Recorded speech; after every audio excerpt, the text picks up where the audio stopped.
Olá, meus amigos, sejam todos muito bem-vindos ao canal Politizando. Eu sou o William Jacob e vou comentar nesse vídeo aqui um texto muito longo de Reinaldo Azevedo que ele publicou lá no UOL.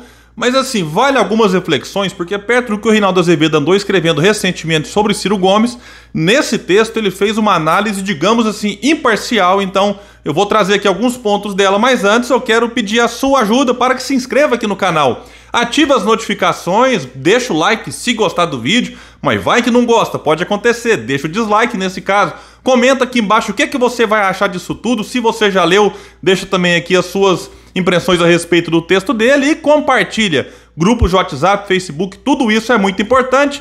E antes também de trazer aqui, eu quero agradecer, porque nós alcançamos a marca de 67 mil inscritos aqui no canal. A gente está quase completando aí um ano, comemoraremos o dia 1º de maio, então, chegar nessa marca aqui realmente é muito importante, eu agradeço a todos vocês. Bom, pessoal, eu vou deixar o link para quem quiser acompanhar esse texto na íntegra. Eu vou pegar aqui os principais pontos. Ele começa destacando que o ambiente na chamada terceira via, segundo ele um nome idiota, está ainda mais confuso do que antes. E eis que aparece Ciro Gomes propondo cuidar dos cristais.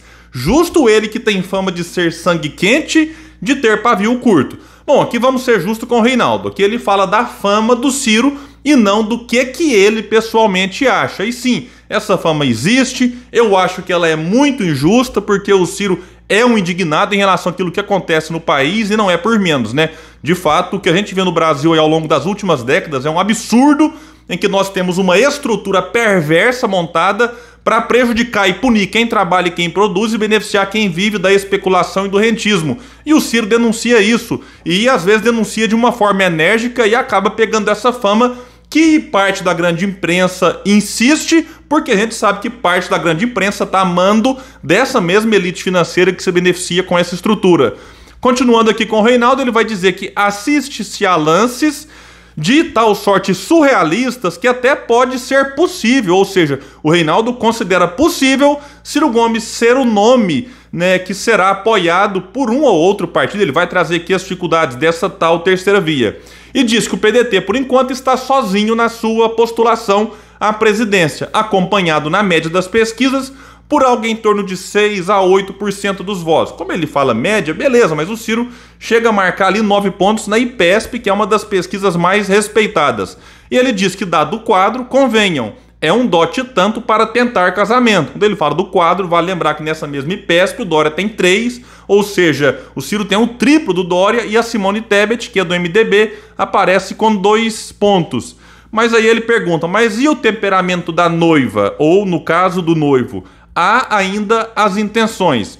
E aqui ele vai citar uma fala do Ciro que aconteceu durante o lançamento da pré-candidatura de Leila Barros, a Leila do vôlei, que se filiou recentemente ao PDT e tentará o governo do Distrito Federal. E ali ele deixou claro, e o Reinaldo vai destacar aqui, que sem Sérgio Moro como alternativa das legendas empenhadas na tal terceira via, a conversa entre Ciro e estes partidos pode prosperar. O Ciro destacou na entrevista que conversou recentemente com, digamos assim, os 2 principais nomes da União Brasil, que é o Bivar, presidente, e o ACM Neto, secretário-geral, e disse, abre aspas, eu falei a eles que a mim repugnava a ideia de sentar com o inimigo da República como Sérgio Moro. Parece que essa questão está vencida. Portanto, a única restrição que eu fazia está superada aparentemente. Aí eu vou avançar aqui um pouco no texto do Reinaldo, até para esse vídeo não ficar muito longo, mas insisto, o link está aqui no comentário fixo. Ele vai citar a confusão de maneira correta dentro do PSDB e do MDB, eu já falei sobre isso em outros vídeos. Segundo ele, vejam, Leite já começou a campanha para 2026 e que ele topa qualquer coisa, vice, titular, oponente interno de Dória, o que vier. Ele até lembrou aqui quando falou da confusão no MDB, que a Simone Tebet deixou claro que não aceita ser vice de ninguém. Ou ela é a cabeça de chapa ou tentará a reeleição ao Senado. E aí vem um ponto importante, porque aí ele pergunta, Ciro ser o candidato de toda essa gente? Parece difícil. Sim, Reinaldo tem razão. Não é uma situação fácil assim, como muitos podem imaginar. Aí ele vai citar as desavenças do Ciro com o MDB, em especial na ala de Michel Temer e companhia, que não tem uma relação tão próxima assim de João Dória, que Eduardo Leite até seria possível algum diálogo, e aí ele vai citar aqui 2 partidos fora dessa tal terceira via. Diz ele, somar todas essas legendas, vamos só lembrar aqui para quem não está habituado ao assunto, que é o MDB, União Brasil, PSDB, que está formando a federação com o Cidadania. Então, somar todas essas legendas, e o Reinaldo faz aqui um parênteses, e ele ainda mantém diálogo com o PSD, presidido por Gilberto Kassab, e o Ciro disse, inclusive, que vai se reunir agora, nessa próxima semana, com o Kassab. O Reinaldo diz que o Ciro andou espichando os olhos para o Podemos, deixado órfão por Sérgio Moro. O Ciro, no evento lá também, com a Leila Barros, ele fez alguns acenos ao Álvaro Dias, dizendo que é um amigo, enfim, uma pessoa que ele respeita, e que o Podemos, infelizmente, caiu nessa conversa de Sérgio Moro. E aí o Reinaldo conclui dizendo que seria, então, se somar todas essas legendas, seria sair do quase naniquismo partidário para um transatlântico. Se fosse possível, coisa de que duvido muito, segundo ele, tratar-se-ia de um transatlântico partidário, com tempo, capilaridade e dinheiro de sobra para fazer campanha. Mas aí o Reinaldo lembra um ponto importante, que é em relação ao programa. Disse ele que há uma outra dificuldade. O que o Ciro terá de dizer para agradar a toda essa gente? É uma pergunta interessante. Ou, mudando o ponto de vista, como é que ele iria convencer partidários de direita e centro-direita de que as suas propostas, com viés inequivocamente à esquerda, são as melhores para o país? Para tentar vencer a eleição, topariam o que muitos chamariam, e Reinaldo destaca que não ele, os radicalismos do pedetista. Reinaldo cita aqui agora as críticas que o Ciro faz, por exemplo, ao teto de gastos, teto que costuma ser elogiado por essa turma, e o Ciro criticou recentemente a autonomia do Banco Central, né? Autonomia defendida por muitos nesse campo que o Ciro deseja ampliar o diálogo. O próprio Reinaldo, um liberal, é um crítico do teto como está. Ele próprio disse aqui, e não estou aqui a demonizar isso ou aquilo, até porque o teto de gastos é mesmo uma ficção. Então a gente percebe aqui um avanço em parte dos liberais, porque não é possível que as pessoas não vão enxergar que esse teto de gastos, que o Bolsonaro já deu um monte de jeito aí de dar uma burlada aqui e ali, isso não se sustenta e não existe. O Ciro vive desafiando, me mostre um país no mundo, um só, que você tem um teto de gastos como no Brasil, com status constitucional valendo por 20 anos. Não existe, nem na prática, nem na literatura, é só no Brasil. Então, isso aqui, né, esses partidos vão ter que cair a ficha que não dá. Sinceramente, eu quero dizer que o Ciro vai ser um irresponsável, que vai sair gastando, fazendo populismo? Não. Olha para a história do Ciro, olha para a trajetória dele como prefeito, governador e ministro. Então, eu acho que isso vale muito mais do que a preocupação de alguns, porque tem hora que esse pessoal pensa, alguns, que o Ciro é alguém que chegou agora na política, fazendo promessas irresponsáveis. Então, o Ciro é um estudioso e, além do mais, é alguém que tem experiência.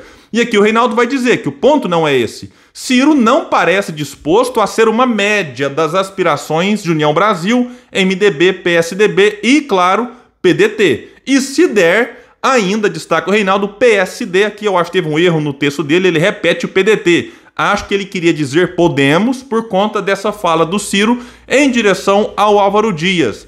Exceção ao seu partido, ele lembra a legenda que mais se aproxima da esquerda é o MDB, em acordo difícil. As conversas podem avançar, mas entendimento mesmo, convenham, é difícil. Concordo com o Reinaldo. Em relação ao MDB, eu acho que uma aliança bastante improvável. É que assim, depois de ver Alckmin, vice do Lula, eu acho que dá para agora entender que na política não existe impossível. Mas cá entre nós, eu acho bastante improvável MDB com o Ciro. Em síntese, continua, até agora, a perdição da chamada terceira via tem sido o chamado voto nem-nem, e a tentativa, que se mostra desastrosa, de construir uma alternativa conservadora ao reacionarismo de Bolsonaro. Concordo com o Reinaldo, porque o que a gente observa nessa tal terceira via é simplesmente uma discussão em torno de nomes e não se debate propostas, não se debate projeto, ou se eles fazem esse debate, fazem aí bastante escondido da sociedade, daqueles que deveriam estar acompanhando. Então aqui eu concordo também com o Reinaldo. E ele conclui dizendo que Ciro parece propor uma alternativa que se distingue desse propósito, porque tem viés muito mais à esquerda, mas precisaria atrair legendas de direita e centro-direita. Sim, esse é o desafio do Ciro, né? Manter o seu projeto, eu vou falar aqui agora de alguns detalhes, e fazer um avanço em termos de diálogo, tentando convencer estes de que a gente precisa mudar o Brasil. Não é possível, né? Os políticos têm que ter uma certa responsabilidade, né? E o Ciro tem feito esse esforço, tem conversado com muitas pessoas, com partidos, participado de debates com quem pensa diferente dele.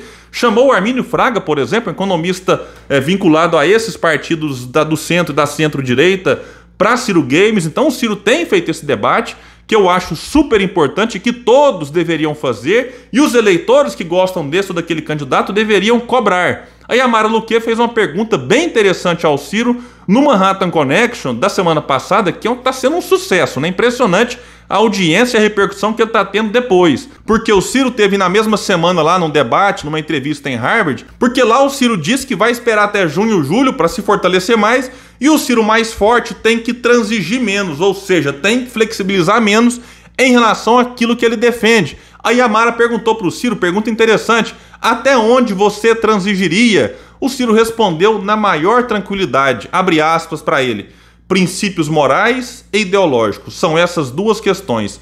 Eu não faço acordo com bandido, mas não há a menor chance. Eu prefiro, vejam isso, ficar derrotado do que ir para a cadeia como Lula foi, ser caçado como a Dilma foi, mentir para o povo e sair desmoralizado como todos foram. E o Bolsonaro irá também.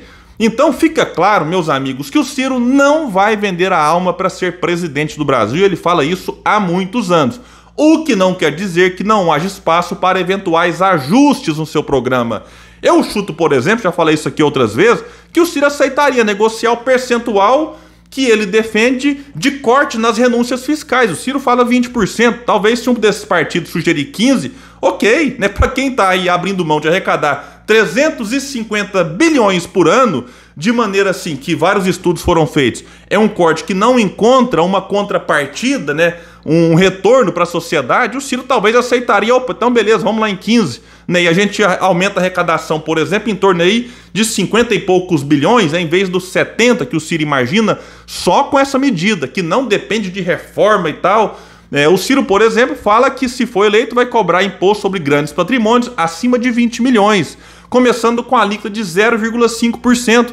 Aí talvez esses partidos cheguem e falem, não, Ciro, mas vamos começar a partir de 25%? Opa, vamos negociar. Para quem não está arrecadando nada agora, né, se entrar uma arrecadação, mesmo que a partir de 25 milhões, porque na proposta do Ciro, vejam bem, 58 mil, né, famílias, pessoas seriam afetadas, 58 mil no universo de 210 milhões. Aí talvez então se sugerir a partir de 25 milhões, em vez de atingir 58 mil, você atinja 53 mil famílias. Ok, eu acho, né, opinião minha, o Ciro não falou isso, que dá para conversar. Imposto sobre grandes heranças, né? O Ciro defende um aumento. Nos Estados Unidos é a partir de 30% mais ou menos, 25% a 40%, na verdade, uma média de 30%. No Brasil é 4% para pequena herança, para grande herança, para herança bilionária. Então precisa mexer nisso, precisa corrigir essa injustiça. Então, mas a partir de quando que é considerado uma grande herança? Vamos sentar e conversar, negociar. O próprio Cid Gomes disse que dá para conversar nesse sentido. Mas daí aí para uma campanha, né, você fazendo críticas periféricas, como todo candidato faz. Tem que mudar isso que tá aí. Quem não se lembra do Bolsonaro falando isso em 2018? Para pegar só um exemplo, a política de preço da Petrobras já estava em vigor naquela ocasião e até hoje continua. O Bolsonaro mentiu. Bolsonaro é uma fraude, é um despreparado que caiu lá porque o povo não queria a volta do PT e quem soube captar esse sentimento foi Bolsonaro. Então essa é a tragédia no Brasil, né? O PT desastrou o país na economia, né? Pegou a corrupção e não foi algo periférico, mas levou para o centro do poder. O povo percebeu isso e, claro, teve um monte de coisa também que a gente tem que criticar. A forma, por exemplo, como a Lava Jato foi conduzida. Você deve combater corrupção, mas a pretexto de combater corrupção não se deve atropelar o devido processo legal, como foi atropelado em alguns casos. Só que hoje tem gente posando de inocente sem ser. E insisto, então a gente tem que encarar isso de frente. O Ciro propõe mudar o Brasil e se for para ele ser só mais um presidente, para fazer essas críticas, né, do tem que mudar isso que tá aí, o Brasil tá muito mal, ninguém aguenta mais. Isso qualquer pessoa fala. O Ciro tem insistido num debate em torno daquilo que são as causas da tragédia e propõe a solução. Para quê? Insisto, para mudar o Brasil. Se não for para mudar, o Ciro já disse várias vezes que não aceita ser presidente. Então vamos observar quais serão as movimentações, porque tem muita coisa acontecendo nesses bastidores. E assim, eu insisto aqui que o diálogo do PDT hoje me parece mais próximo com União Brasil e PSD. O próprio Ciro já se reuniu várias vezes com o Kassab e também com Bivar e ACM. Então, me parece que com esses partidos há uma maior chance, embora não é algo nada fácil, não adianta a gente querer criar ilusão. Mas se acontecer do Ciro receber o apoio de um desses dois partidos, quem sabe dos dois, aí eu acho que o Ciro, enfim, aumentam as suas chances, que elas existem mesmo que o Ciro não receba o apoio desses partidos, de fortalecer o seu nome e ele ir para o segundo turno. E indo, na minha opinião, seja contra Lula ou contra Bolsonaro, Ciro sairá dessas eleições vitorioso. Meus amigos, então é isso, eu fico por aqui e até o próximo vídeo no canal Politizando.